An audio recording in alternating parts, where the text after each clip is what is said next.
민주당 서울시당 유니버스 민서유 정치 토크쇼 진행을 맡고 있는 최진봉입니다. 지난번에 시즌 3를 했잖아요, 저희가. 근데 시즌이 너무 짧아요. 보통 6번 하고 끝내고, 5번 하고 끝내고, 좀 진득하게 했으면 좋겠다, 이런 개인적인 생각이 있습니다. 박정호 기자 그렇게 생각하지 않습니까? 네, 그렇게 생각합니다. 예, 알겠습니다. 네. 재정비 시간을 갖고 다시 돌아오겠다고 얘기를 했는데, 어김없이 약속을 지키기 위해 저희가 다시 돌아왔습니다. 최진봉의 정치 수다. 이제 시즌 4가 됐습니다. 시즌 4로 돌아왔고요. 여러분 반갑고, 특별히 이제 시즌 4가 되면서 제 옆에 저와 함께 할 분을 바꿨습니다. 신세대, MG로 바꿨습니다. MG. 예전에는 9C예요, 9C. 9시대는 가고 신세대가 와라. 박정호 기자, 어서 오시기 바랍니다. 네, 반갑습니다. 박정호입니다. 구형식에서 박정호로 네. 바꿨습니다. 그렇네요. 그러니까요. 구는 가고 박이 오는 거죠. 신세대 박정호 기자와 구영식 함께. 기자 열심히 네. 이제 활동을 했는데 네. 제가 바통을 이어받아서 이번 시즌 열심히 또 최진봉 교수와 함께 네. 진행을 해보도록 하겠습니다. 열심히 반갑습니다. 했는데 별 성과가 없어서 바꾼 거예요. 그래요? 예, 그렇게 알아주시면 열심히 고맙겠고요. 그리고 오늘 특별히 초대 손님, 정치 1번지죠. 서울 종로에서 현역 의원을 꺾고 22대 국회에 입성하신 곽상은 더불어민주당 의원님, 어서 오십시오. 예, 반갑습니다. 반갑습니다. 박상원입니다. 아까 감사합니다. 오후에 뵙고 국회에서 예, 예, 또 두 번째 뵙습니다. 그때 말이죠. 언론개혁 특위에 의원으로 활동하시잖아요. 예, 언론개혁 특위에 불러주셔가지고 예, 예. 저도 참여하게 됐습니다. 예, 저는 이제 외부 자문위원으로. 예, 외부 자문위원분들 예. 훨씬 더 중요한 것 같아요. 감사합니다. 열심히 해보도록 하겠습니다. 그리고 잠시 뒤에는요, 황희두 사람 사는 세상 노무현전 이사도 합류할 예정이니까 관심 갖고 봐주시면 될 것 같고요. 오늘 최진봉의 정치수다 시즌4 첫 방송인데, 지난 4월 총선을 통해서 국회 입성하신 방금 소개해드린 곽상은 의원뿐만 아니라 초선 의원들을 직접 스튜디오에 모셔서 의정활동 각오에 대해서 얘기를 들어보는 그런 시간을 갖도록 하겠습니다. 또 박정호 기자하고 황희두 이사는 복잡하게 얽혀있는 전국의 주요 현안들을 짚어보는 그런 시간을 함께 나눠보도록 하겠습니다. 자, 그럼 본격적으로 시작하기 전에 늘 말씀드려 좋아요, 댓글, 구독, 알람 설정 꼭 부탁드립니다. 구독 안 하셨으면 구독을 누르시면 되고요. 구독 중이라고 했는데 누르시면 절대로 안 됩니다. 그럼 구독이 취소가 됩니다. 큰일 납니다. 네, 큰일 나죠. 박정호 기자. 늘 옆에서 얘기해 주시기 바라고요. 알겠습니다. 자, 사실 이제 곽상은 의원 하면 이게 모르겠어요. 예. 이게 노무현 전 대통령의 사의라고 하는 부분이 늘 따라붙는 정치 수식 아니겠습니까? 예. 좀 어떠십니까? 부담이 되십니까? 아니면 이게 도움이 된다고 생각하십니까? 의원님은? 뭐 가족 관계가 도움이 돼서 하는 건 아니지 않습니까? 예. 그렇죠.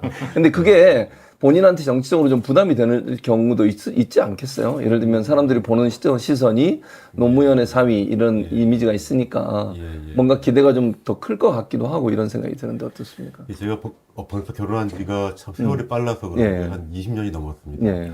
제가 2003년 2월에 결혼했고요. 지금 벌써 2024년이니까 예.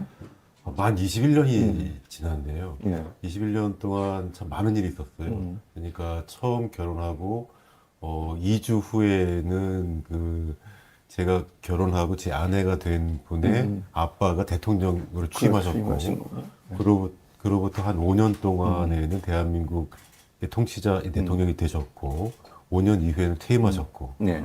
그리고 2009년이니까 2009년에는 그때 미국 쪽으로 돌아가시기도 했고, 돌아가시기 전후에는 검찰 등등에도 많은 소환도 됐고, 어려움도 많았죠. 특히 이제 돌아가시고 난 이후에 한 수년간 사회적으로나 국가적으로 참 이런저런 일이 있을 때마다 소환도 많이 됐죠. 그것이 언론에 소환되기도 하고, 참 그런 일들이 있었는데요. 한편으로 참 이런 게 있어요. 그러니까 한국 정치사에서 실제로 노무현 대통령만큼 좀 긍정적으로 표현하자면 역동적인 정치인이 사실은 없죠. 그러니까 이제 과거에 김대중 대통령 같은 분은 젊은 시절부터 정치계의 거목으로 활동하셨고, 그리고 이제 워낙 국가적 이슈들을 다루는 데 능하신 분이었습니다. 근데 노무현 대통령께서는 굉장히 국민들로부터 사랑도 많이 받으시고, 한편으로는 질시도 많이 받으시고 한편으로 미움도 많이 받으시고 있었죠. 그러니까 보는 사람의 관점에 따라서는 평가가 극단적인 그런 분이셨습니다. 아마 그러한 이유 때문에 그 오랫동안 참 어려움도 많으셨을 겁니다. 근데 참 제가 이제 그 가까이서 이제 지켜본 사람으로서 그리고 이제 그 지금 말씀하신 것처럼 그 노무현 대통령과의 가족 관계가 참 어쩔 수 없이 부각이 된 사람으로서 보면은 대통령 재임 중에는 그 다들 기억하시는 것처럼 노무현 대통령을 비판하고 비난하고 조롱하는 것이 마치 국민 스포츠라고 그때 당시에 했었는데 예. 그런 국민 스포츠가 사실은 그때만 있었던 것이 아니라 예. 그 돌아가시고 난 이후에도 오랫동안 지속이 됐어요. 예, 실제로는 제가 실제로 저는 체감을 하고 이제 뭐 이제 그 관찰도 해보고 그리고 또 이제 제 실제 생활에도 많이 영향을 미쳤으니까. 그런데 이게 참 아주 재밌는 현상이 윤석열이라는 인물이 대통령이 된 다음에 노무현 대통령에 대한 그 호감도 혹은 평가가 아주 좋아졌습니다. 네. 예, 그 제 체감적으로 그렇습니다. 네. 그러니까 특히나 제가 이번에 선거를 할 즈음에는 예. 노무현 대통령을 뭐 그리워한다, 좋아한다라고 말씀하시는 분들이 예. 굉장히 많아졌고 뿐만 아니라 예. 20년 전에 노사모 활동을 했다라고 말씀하시는 분들도 분들도. 저 찾아오시게 됐고 좀 더 놀라운 것은 제가 이번에 출마했던 그 서울 종로구에서 예. 1996년 그리고 1998년 두 차례에 걸쳐서 그때 노무현 후보가 예. 국회의원 선거에 출마를 하셨는데 그러셨죠. 그러니까 25년 혹은 26년 만인데 25년 전에 선거운동을 했다. 26년에 노무현 후보를 도와 선거운동을 했다. 그런 분들도 많이 찾아오시고. 오셨습니다. 예, 예. 그런 것들을 보면 예.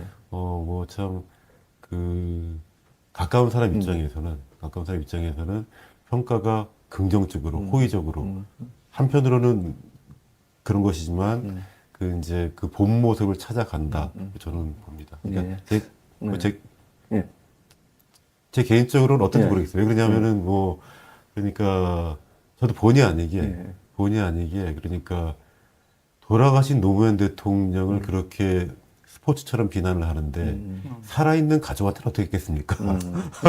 맞아요. 힘드셨을 것 같아요. 예. 네. 그러니까. 사실 이번에 이 노무현 대통령 15주기 추도식 저도 그 현장에 갔었는데 예. 아침 일찍 가족들하고 함께 예. 참배를 하시더라고요. 저도 그 뒤에서 이제 보고 있었습니다. 예, 있었는데 감사합니다.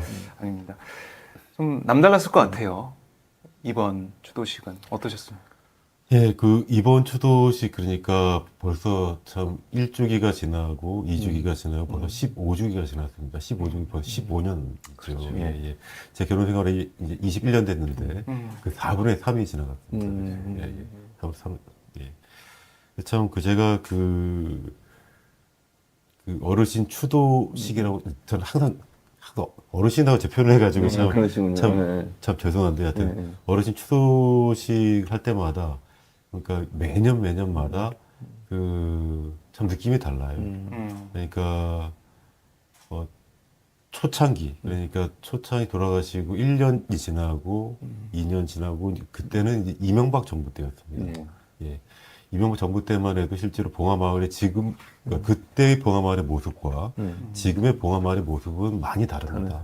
그러니까 그때 그 봉화마을의 모습은 지금처럼 정비가 되어 있지도 않았고 완전 시골 마을이었고 그때 언론에서 라방공이라고 했지만 집 자체도 정비가 되어 있지 않은 그런 한 상황이었고요.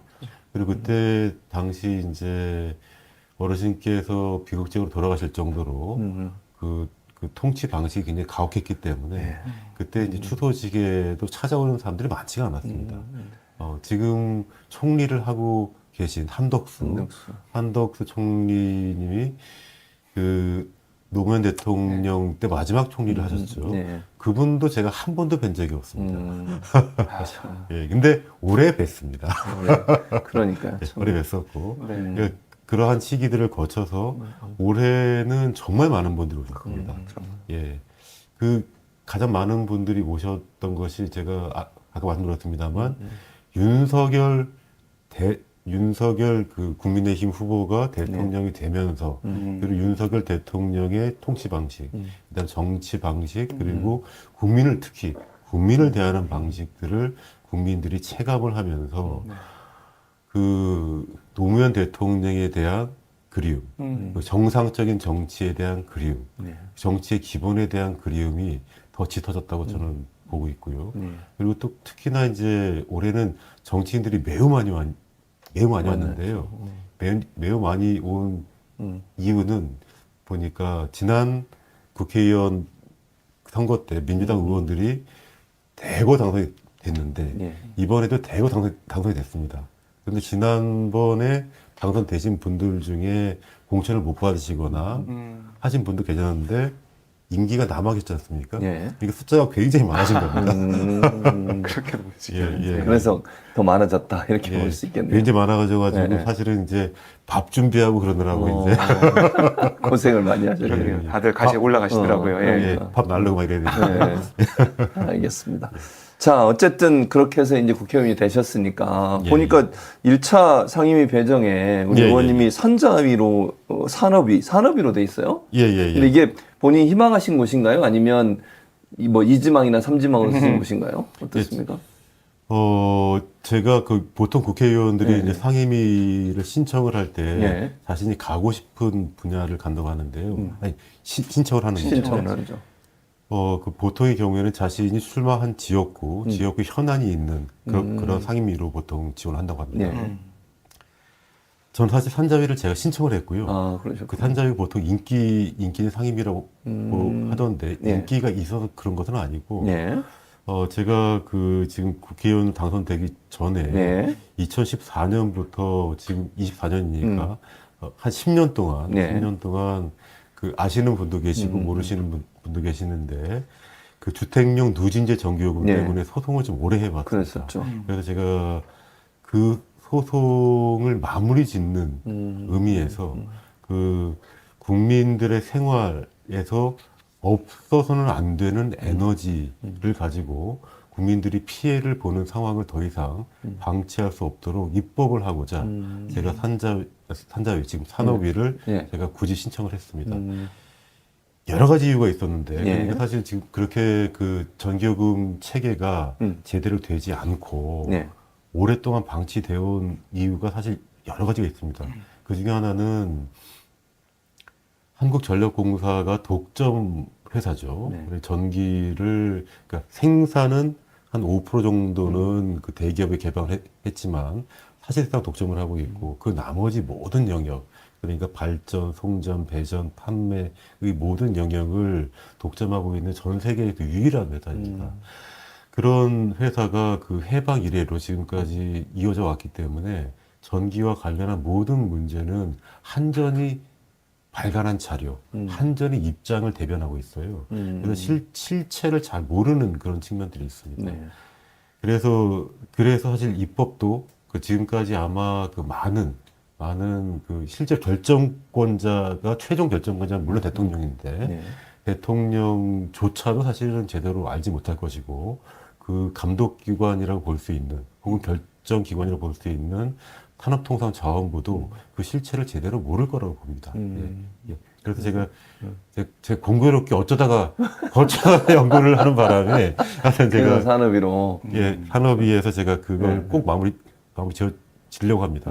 조금 더 자세히 말씀을 드리자면 사실은 이제 소송이라는 것은 원래 과거에 저질러진 법률적 문제 혹은 불이익한 상황 혹은 불법을 사후적으로 소송을 통해서 해결을 하는 것이죠. 그런데 이제 그 말은 뭐냐면은 현재 벌어지고 있거나 장차 벌어질 불법적인 상황은 해소를 못 한다는 것입니다. 그것은 사법의 본질적인 것인데요. 이게 한편으로는 다행스럽게도 한국전력공사가 사업을 영위하는 근거가 전기사업법입니다. 근데 전기사업법을 제대로만 정비를 하면 일단 국민들이 전기 사용을 통해서 더 이상 피해를 보지 않을 수가 있습니다. 근데 제가 그냥 지금 그 말씀을 굳이 드리는 이유가 예. 실제로 전기 사업에 대해서 전기요금 체계에 대해서 제대로 알고 계신 국민들이 없기 때문에 예. 다만 그래도 매년 여름에는 굉장히 분노하시지 않습니까? 많이 나. 그러니까 그 날이 더워지면은 네. 에어컨을 틀어야 되는데 에어컨을 틀고 나면 전기요금이 폭주하고 나니까 네. 그때 이제 좀 많이 분노하시고 한겨울에는 추워서 이제 전기장판을 트는데 예. 그 그때 전기요금 놀라죠. 또 많이 나오면 맞아요. 그때 분노하시는데 근데 그 지금도 전기- 저희가 분노하고 있습니다. 제 에어컨이 안 돼가지고. 아껴야죠. 예. 교수님 아껴야죠. 예. 전기요금 아껴. 제가 소송을 진행을 하고 예. 처음에 한 2년 동안은 국민들이 그 제가 이제 하는 이야기들을 언론을 통해서 접하시고 나서 많이 분노하셨어요. 그래서 그때 정부가 한 여름에 전기요금을 그 2년 동안 깎아주다가 3년째 되는 해에는 전기요금 누진 체계를 개편을 했거든요. 그 전에 6단계였는데 지금은 3단계입니다. 네. 예. 그러고 나니까 국민들이 또 싹 잊어버렸어요. 예. 근데 그 비유를 드리자면 이런 겁니다, 사실은요. 과거에 6단계 누진 요금 체계였다는 것은 뭐냐면은, 사실 몽둥이를 6대를 때리는 거거든요. 근데 그 3단계를 바꿨다는 건 3대를 때리는 겁니다. 근데 과거에 오랫동안 6대를 때리다가 세대만 때리니까 다 잊어버리신 겁니다. 근데 이제 실제로 세대도 맞을 필요가 없고 없는 맞아서는 건데. 안 되는 것이기 때문에 그것도 마저 좀 마무리를 꼭 짓고자 합니다. 많이 좀 응원해 주셔야 됩니다. 예. 그래서 그러면 이제 1호 법안도 이와 관련된 법안을 내실 계획이세요? 어떠세요? 그것이 1호 법안이 되어도 좋고, 네. 2호 법안이 되어도 좋은데, 이 실제로 법안을 발의하는 게 중요한 것이 아니라, 통과시키는 것이 중요한 겁니다. 그렇죠. 꼭 통과시킬 겁니다. 예.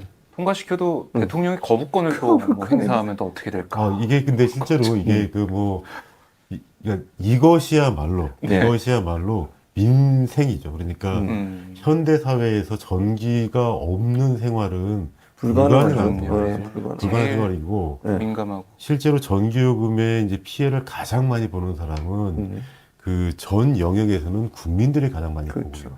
생활 소비를 통해서 가장 많은 그 사용량에 비한 전기요금 내기 때문에 예. 그렇고요.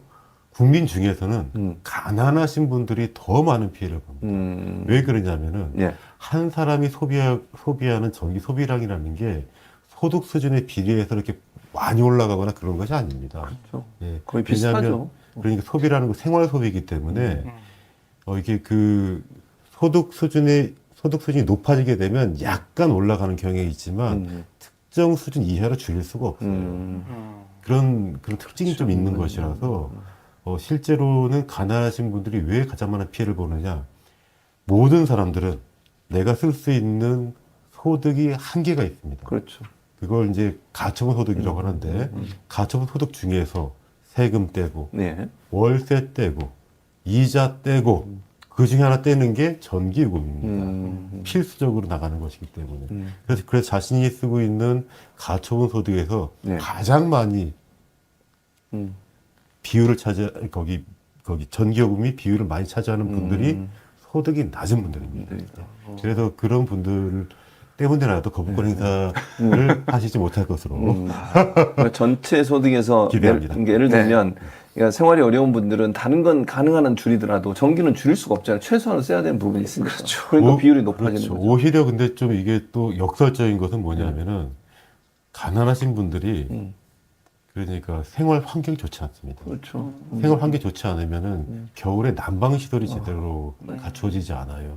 그래서 제가 통계를 찾다 보면은 겨울에 난방 시설이 없기 때문에 전기 난로와 전기 장판을 장판에. 사용합니다. 아유, 이것 때문에 전기 소비량이 늘어나고 또 화재가 또 있는 경우들이 그렇죠. 많아요. 많죠. 그러니까 과열 이게 때문에. 참, 맞아. 그래 참 이게 국가가 사실을 해야 할 일은 불행을 방치하는 것이 아니라 그 확인된 불행이라도 구제해줘야 되는 것이거든요. 근데 그것을 이제 사실 많은 산업 논리 때문에 지금껏 방치해왔던 것입니다. 예. 네.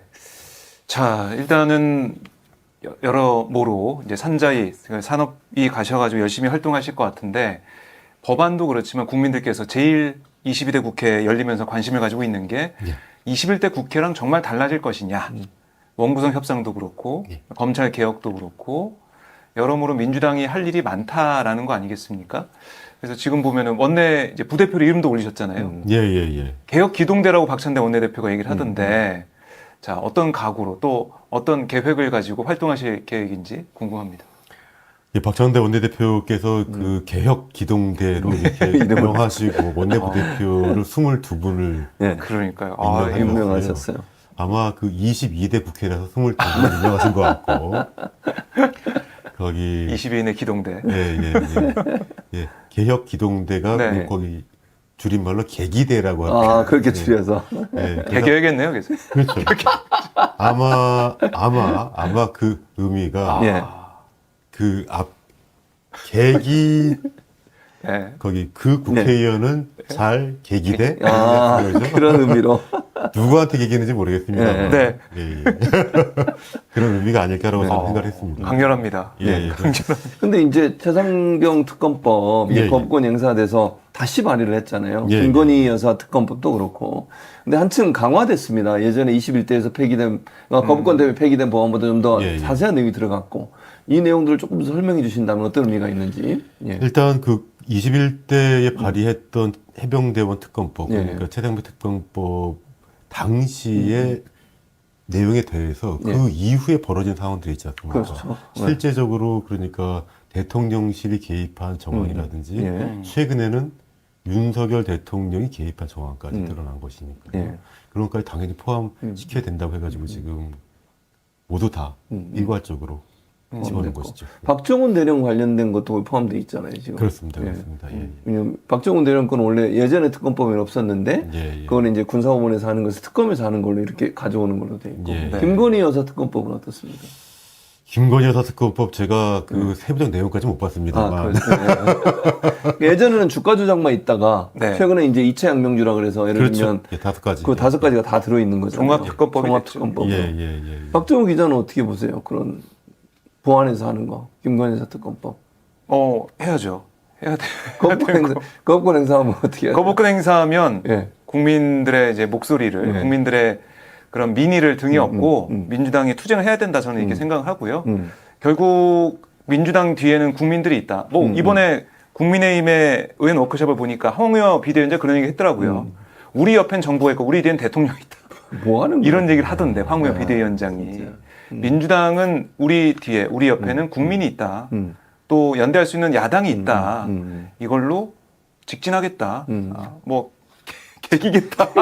이런 의미가요? 개혁기동대가 되겠다. 이렇게 해야 되죠.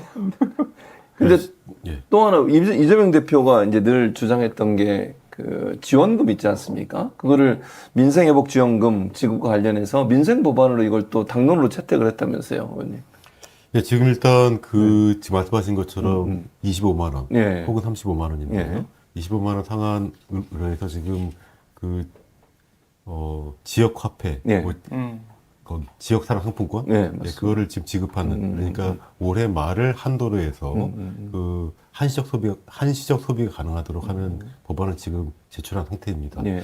일단 실제로 그런 그 지역 화폐가 경제 부흥 혹은 뭐 진작 효과가 있는지 사실은 네. 경제학자들 사이에서는 아직까지 많은 논쟁들이 있는 건 사실입니다. 하지만 그 체감적으로나 그 경제 지표상으로는 그 단기적 처방으로서는 가능하다는 것이거든요. 예. 그리고 이제 뭐 세세 측면에서도 그것이 그 국가적으로도 불리할 이유가 없는 것이 한시적 소비이기 때문에 소비 이후에는 다시 세수로 흡수가 되는 그렇죠. 것입니다. 맞습니다. 그런데 아마도 이런 측면이 있을 겁니다. 윤석열 대통령의 입장에서는 야당 대표가 발의한 것이기 때문에 5기로라도 그걸 통과 못 시키겠다 하는 것 같은데 네.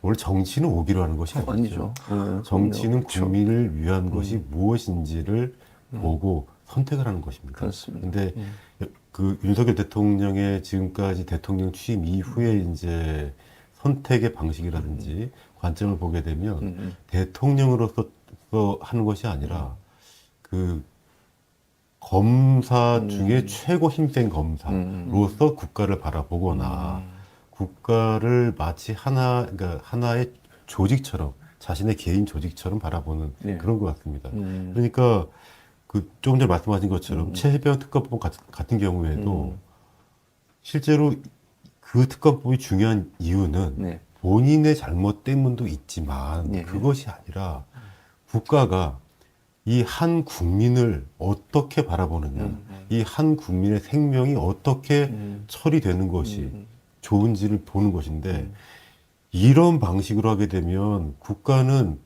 군인이 영문도 모르고 돌아가셔도 보호해주지 않겠다는 거지 않습니까? 이미 근데 우리는 과거에 이태원에서 그 많은 국민들이 돌아가셔도 대통령이 눈 하나 깜짝 안 하는 걸 봤지 않습니까? 국가가 국민의 생명을 함부로 하는 걸 봤습니다. 이번에 또 그런다는 것입니다. 그리고 또 지금 거부권 행사하고 있는 모든 법안들이 본인과 관련되어 있거나 김건희 여사와 관련되어 있거나 그러니까 나와 관련되어 있는 것은 다 거부한다는 거지 않습니까? 대통령이 하는 것은 국가를 위해서 하는 것이지 본인을 위해서 하는 것은 아닙니다. 그렇죠. 맞습니다. 그래서 참 불행한 상황입니다. 불행한 진짜. 상황이다. 네. 그러니까 민생회복지원금 여기에는 계속 반대하면서 국민연금 개편도 안 하고 안 그러면서 하죠. 네. 내놓은 거 그거 아닙니까? 국민들 위해서 경제 부흥을 위해서 석유 개발, 석유 시추하겠다 이 얘기를 하고 하지도 있는데 않아요. 20% 성공 확률. 선거 확률가 언제 될지도 모르고 그러니까요. 다 다음 대통령 때야 네. 될까 말까인데 시추 금액만 뭐 그걸- 6조 이상이 든다며요. 그러니까 그 주식만 지금 뭐 석유공사 뭐 엄청 이쪽 올랐죠. 주식만 막 오르고 있던데 저는 그 주식 가지고 있는 사람이 대통령실 누군지 사람들이 있는지 확인해봐야 돼요. 측근들이 있는지 이것 좀 확인했으면 좋겠어요. 일반 국민들 입장에서는 그렇죠. 사실 석유가 그 발표대로 있었으면 좋겠네요. 진짜. 국민 다 그럴 거예요. 있었으면 좋겠다. 있었으면 근데 좋겠네. 확실하지도 않은 걸 대통령이 나와가지고 그렇게 막 발표를 하는 게 참 예. 이해가 안 되는. 그리고 일단 지금 발표 시점이 맞는지도 좀 그러니까요. 그것도 맞는 말씀이에요. 모르겠는 게 모든 에너지 산업이라는 게 사실은 이게 탐사의 측면이 있는 것이고 그렇죠. 탐사 이후에 실제 존재하는지 여부 등이 결정이 되어야 되는데 그러한 그 광물 혹은 특히 이런 석유 같은 것이 매장이 되어 있는지 확인도 하지 않은 상태에서 대통령 지지율이 가장 낮은 시점을 택해서 발표를 하신다는 것이 어떠한 정치적 의미가 있는지 특히나 이게 대통령이 지금 첫 번째로 설명했다는 거지 않습니까? 그렇죠. 국정 브리핑 브리핑을 처음이었어요. 처음 한 거죠. 예. 그렇게 브리핑하는 거 싫어하는 분이 갑자기. 예. 그것이 참 예. 그러니까 거기 국가적 그 쾌거 혹은 예. 국가적 그냥 국가적으로 좋은 경사를 설명하는 것이 아니라 아니라, 예. 자신의 정치적인 그 입장을 타개하기 위해서 발표 시기를 좀 앞당긴 것은 아닌가 아닌가 하는 그런 의문이 듭니다. 예, 앞당기거나 혹은 뭐 설익은 발표를 한 것은 아닌가라는 좀 우려는 있습니다. 제가 예. 일단 그래도 산자위 맞습니다. 소송이 됐으니까 예. 또 한번- 관계 있네요. 한번 자료를 한번 쭉 받아서 예. 한번 제가 뭐 다음 기회에 예. 네. 꼭 한번 말씀드리도록 그러겠습니다. 그 액트지온가? 거기도 액트지오. 이제 궁금하던데 그것도 좀 자료 나중에 받아서 밝혀주시기 예. 바랍니다. 어떻게 이게 된 건지. 그렇지. 혹시 김건희 여사 관계는 없겠죠? 그러니까 이게 예. 묘하단 말입니다. 이게 뭔가 제가 있을 것 예전에 같은데. 휴스턴 살았었잖아요. 예, 휴스턴. 네, 그 휴스턴에 있어요. 그게 회사가. 있어요? 회사가 있는데 예. 지도상에 회사가 나오더라고요. 가정집에 회사가 있고 아하. 특이한 건 어떤 언론사를 취재를 했는데 사진 찍어보니까 다 비어있는 상태고 집을 팔려고 매매로 나온 상태라 하더라고요. 예. 근데 어떻게 거기가 그렇게 돼 있는지 좀 이해가 안 되는 상황이다 이런 말씀 드리겠습니다. 그러니까 어쨌든 뭐 그 교육센터라고 표시가 구글 지도에 돼 있고 네. 모르겠습니다. 뭐 여러 뭐 회사가 꼭 가정집에 적을 두고 있다 해서 문제는 뭐 그렇죠. 아니겠지만 있을 수 있죠. 이런 네. 국가적인 대사를 어떻게 보면 좀 작아 보이는 규모가 작아 보이는 그런 회사랑 체결해가지고 용역을 줘가지고 할 수가 있는지 그게 좀 그게 이해가 좀 안 간다는 이해가 거죠. 안 되죠. 그거 좀 국회에서 밝혀야 될 것 같습니다. 그게 아마 이제 그 윤석열 후보가 대통령으로 당선된 이후에 예. 그 첫 번째 결정한 것이 대통령실의 이전이었지 않습니까? 아, 그렇죠. 예. 돌이켜 보시면 대통령실을 이전하겠다고 하고 후보질 용산으로 그때 지명을 한 것이고요. 예. 맞아요. 그 사이에 벌어진 일이 뭐였냐면은 전부 수의 계약을 통해서 수의 계약을 통해서 공사업체 선정하고 네. 모든 일을 진행했다는 거지 않습니까? 네. 그리고 특히 아직까지 밝혀지지 않은 것 중에 하나가 김건희 여사와 되었을 것으로 의심되는 회사들이 많았다는 거지 않습니까? 제가 그래서 혹시 그 작은 회사가 혹시 수의 계약을 통해서 의혹입니다. 수의 계약을 의혹이? 통해서 한 것이 아니기를 바랍니다. 예, 알겠습니다. 자, 이제 30분 정도 인터뷰를 해서 마쳐야 될 시간인데. 벌써 끝났네. 왜 벌써 이렇게 순식간에 지나고 순식간에 지나온 것 같죠? 아, 예, 그러네요. 마지막 예. 그래도 질문을 드려야 될 것 같아요. 종로에 예. 이제 지역구시니까 예, 마지막으로 종로의 현안이 뭔지, 그리고 이제 종로의 지역구 국회의원으로서 그 현안을 어떻게 해결하실지 이 부분만 짧게 예. 듣고 인터뷰를 예, 마무리하도록 예. 하겠습니다. 종로는 사실 서울의 중심이고 서울 예. 중에 서울입니다. 그리고 서울의 가장 유서가 깊은 곳이고요. 궁궐이 남아있는 유일한 곳입니다. 예. 그런데 그 종로에서 지금 사람이 떠나가고 있어요. 사람이 인구가 줄고 있습니다. 지금 종로의 가장 큰 문제는 사람이 돌아오게 만드는 환경으로 만들어야 됩니다. 산업이 돌아와야 되고 주거 환경이 정비가 되어야 예. 됩니다. 그래야지 살 수가 있는데요. 산업 중에서는 지금 남아있는 산업들이 몇 가지가 있습니다. 그 가장 큰 산업으로 봉제 산업이 있고요. 그 다음에 주얼리 산업이 있습니다. 그 산업들을 조금 더 살려서 예. 그 종로에 좀 남아있는 특화 산업을 조금 더 제가 그 살려놓을 수 있도록 예. 하고요. 예. 그 말씀드린 것처럼 유동 인구는 굉장히 많습니다만 관광객도 주거- 많대요. 예, 주거 환경이 안 좋아가지고 사시는 분들이 많지 않기 때문에 그런 교통, 학교, 예. 그 생활 정비 등을 조금 입법적으로 예. 추진해 보려고 합니다. 알겠습니다. 꼭 성과를 잘 내셔서 지역 주민들의 사랑받는 그런 의원이 되시기를 바라겠습니다. 감사합니다. 예, 감사합니다.